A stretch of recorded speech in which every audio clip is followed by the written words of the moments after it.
আসসালামু আলাইকুম রহমতুল্লাহি বারাকাতুহু। আজকে যা দেখাবো আপনাদেরকে ঢাকার কিছু দৃশ্য। তো এই যে দেখেন আমি এখন আছি ঢাকা মেডিকেল সরকারি হাসপাতাল যেটা ওইটাই। তো এই যে দেখেন ঢাকা মেডিকেলের এই ৩য় নম্বর গেট। তো আমি এই গেটে এসে আপনাদেরকে ছোটো কিছু ভিউ দেখাবো। তো এই যে দেখেন খুবই অসাধারণ এই গেটের ভিতরে মানে আপনার দৃশ্যটা খুবই পরিবেশ খুবই অসাধারণ। বেলা একটা ভিডিও ফুটেজ নিয়েছি। এই যে দেখেন রাতের বেলা ভিডিও ফুটেজের এই দৃশ্য আপনাদেরকে আমি দেখাতে।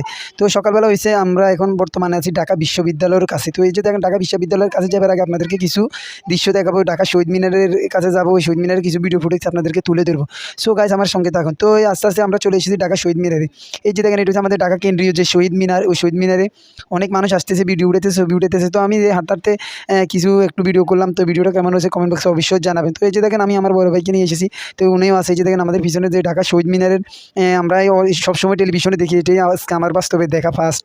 তো এই যে দেখেন ভিডিওটা কেমন লাগছে অবশ্যই কমেন্ট বক্সে জানাবেন। আর এখানে আপনারা অবশ্যই ঘুরতে আসবেন আমাদের বাংলাদেশের ৬৬টা জেলায়, যে জেলায় থাকেন ওই জেলায় আপনারা আমাদের ঢাকা কেন্দ্রীয় শহীদ মিনারে অবশ্যই আসবেন। এটা আসলে আপনারা উপভোগ করতে পারবেন।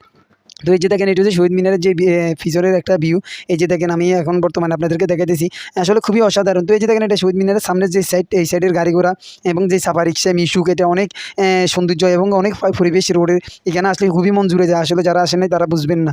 তো এই যে দেখেন কত সুন্দরভাবে শান্তি শৃঙ্খলায় ভ্যান গাড়ি ড্রাইভার প্রাইভেট কার যে যার অবস্থানে আছে। তো এটা হচ্ছে ঢাকা দোয়েল চত্বর। তো আমরা দোয়েল চত্বরের মোড় দিয়ে ঘুরি, আমরা যাবো ঢাকা বিশ্ববিদ্যালয় ওইদিকে। তো তার আগে আমরা একটু দোয়েল চত্বরটাকে একটু ভিডিও করে নিই। তো এই যে দেখেন দোয়েল চত্বরের ভিউটা আপনাদের থেকে কেমন লাগছে অবশ্যই কমেন্ট বক্সে জানাবেন। খুবই অসাধারণ। তো বলতে বলতে চলে এসেছি ঢাকা বিশ্ববিদ্যালয়ের মূল গেটে। তো এই গেটে দিয়ে আমি এখন বাইরে বিশ্ববিদ্যালয় দিকে ঢুকতেছি। তো এই যে দেখেন বিশ্ববিদ্যালয় পরিবেশ পাই খুবই অস্থির, মানে এটা আসলে যে একটা বিশ্ববিদ্যালয় নামে যেরকম কাজে এরকম, এই যে আমাদের ঢাকা সেই বিশ্ববিদ্যালয় খুবই অসাধারণ। এখানের পরিবেশ বিশ্বাস করবেন কিনা আপনারা জানি না, এইখানে এরকম পরিবেশ বলার বাইরে, যদি আপনারা না আসেন তাহলে আপনারা বুঝবেন না। তো এই যে দেখেন ভিডিওতে আমি দেখাতেছি এই সব এক সিস্টেমের বিল্ডিং, একই তালা বিল্ডিং। তো